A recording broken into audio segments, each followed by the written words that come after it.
Ya, pagi hari ini 1 Januari 2026. Nggak tahu kenapa yuk, pada milih ke pasar Ngasem, padahal tempat sarapan di Jogja banyak. Halo teman-teman, jumpa kembali di channel saya, Bimo Prasetyo, dan tentu saja masih bersama Supra Bapak. Ya, pagi hari ini 1 Januari 2026.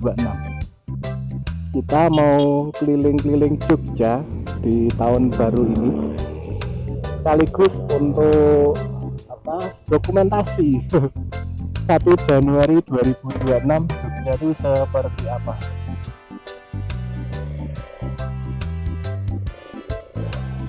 Dan untuk teman-teman yang baru menemukan channel saya, perkenalkan, nama saya Bimo Prasetyo, dan di channel ini adalah channel motovlog yang isinya itu berkeliling di sudut-sudut kota Jogja. Jadi sekaligus mengenalkan wisata kota Jogja kepada teman-teman, baik yang di luar kota ataupun yang di dalam kota. Di dalam kota harusnya sudah cukup familiar dengan kotanya, kota Jogja.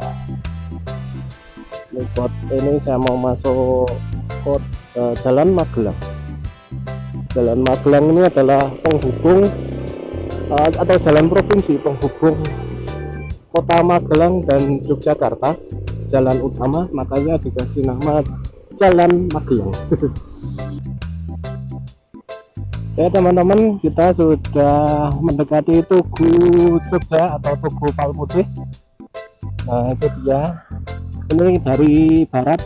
Nah dari barat itu kita akan lewati Pasar Keranggan.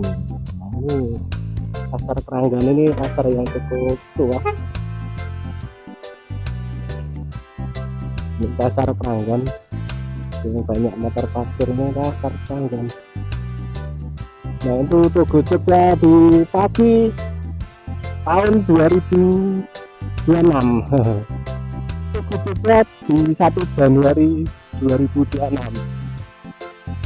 Nah itu dia, kita lihat dengan gagahnya Tugu Jogja atau Tugu Palputih teman-teman.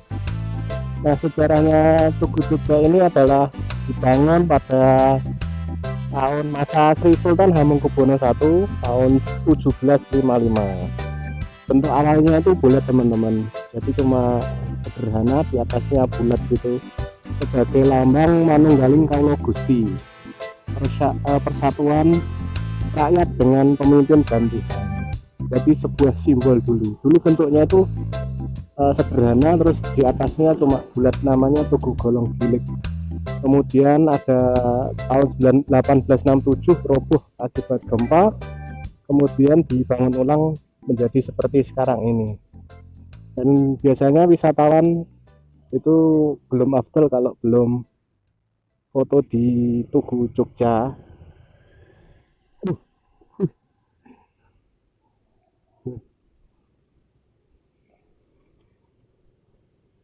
Jadi kita mau ke sini dulu. Sampai di Jalan Malioboro teman-teman, di suasana Malioboro di tanggal 1 Januari 2026. Terlihat pagi ini sudah terlihat banyak sekali wisatawan yang jalan-jalan, lari-lari, berwisata, walaupun masih banyak toko yang tutup. Tapi antusias para wisatawan ini luar biasa ya. Jam segini udah ramai banget deh. Padahal hari biasanya ya sepi kalau nggak liburan. Karena apa ya? Karena tokonya kan bukanya agak siangan. Ini jam segini udah ramai banget teman-teman. Membuktikan bahwa Malioboro itu tidak kehilangan apa istilahnya, karismanya sebagai ikon kota Jogja.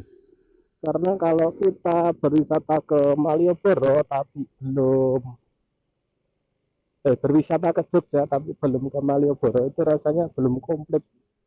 Salah satu pelengkapnya itu adalah salah satu core of the core-nya itu adalah ini Malioboro. Ya teman-teman, kita menuju ke alun-alun utara. Nah, ini kalau teman-teman lihat di alun-alun utara itu ada dua beringin. Nah, itu namanya Kiai Dewadaru dan Kiai Wijayandaru, melambangkan keseimbangan, keadilan, dan kebijaksanaan raja. Nah, itu beringinnya itu di situ. Dua, Kiai Dewandaru dan Kiai Wijayandaru, melambangkan keseimbangan, keadilan, dan kebijaksanaan raja. Dulu di sini kalau sekaten dipakai ya di alun-alun utara, tapi setelah dikasih pasir pantai ini jadi nggak boleh untuk umum. Tapi saya nggak tahu maknanya ya, kenapa dikasih pasir pasir pantai kayak gini. Tapi beneran loh nggak ada rumput yang tumbuh ya, bersih aja gitu loh.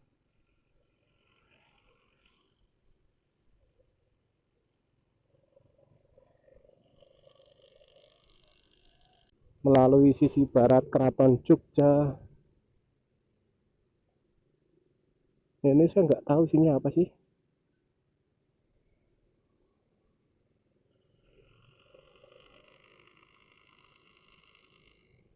Jadi bukan berarti kalau orang Jogja itu tahu segalanya ya Lur ya. Saya pun banyak nggak tahunya, nggak pernah. Bukan orang orang keraton. Waduh, macet Lur. Wah ini pasti pasar ngasem ini. Pada cari sarapan di pasar ngasem yang viral. Jadinya macet ini. Waduh, soalnya macet kok. Iya, caliran Lur iki Lur. Pandang macet ini. Ah, wis.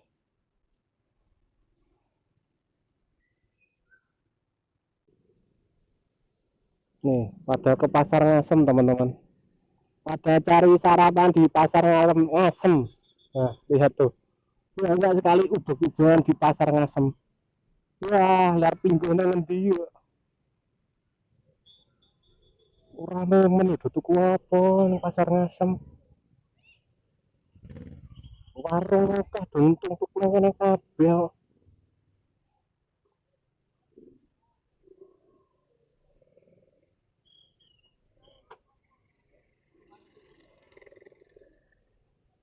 Ki, lihatlah para pencari sarapan.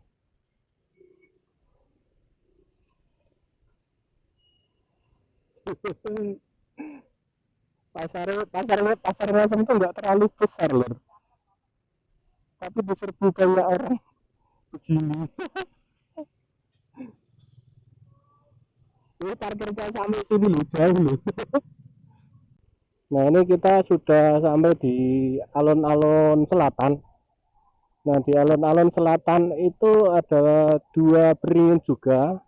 Nah kalau dua beringin di alun-alun selatan itu melambangkan pengendalian diri dan hawa nafsu. Jadi mungkin gini ya, kalau di alun-alun selatan itu biasanya pada tutup mata, kemudian melewati dua beringin. Kalau berhasil melewati, katanya sih akan terwujud apa ya istilahnya keinginannya. Jadi kalau ke alun-alun selatan teman-teman jangan lupa ke sini mencoba menerobos dua beringin tersebut di antara dua beringin. Siapa tahu lolos dan berarti cita-cita teman-teman tercapai, akan terkabul. Nah katanya gitu sih. Oke teman-teman, segini dulu video dari saya.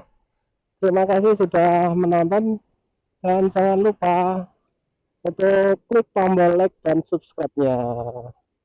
Oke, terima kasih teman-teman. Jumpa kembali di video saya selanjutnya. Kita mau pulang dulu dan selamat tahun baru di tahun 2026. Semoga apa yang kita cita-citakan, apa yang kita harapkan terwujud di tahun 2026 ini, dan di tahun 2026 ini lebih baik dari tahun kemarin di tahun 2025. Dadah.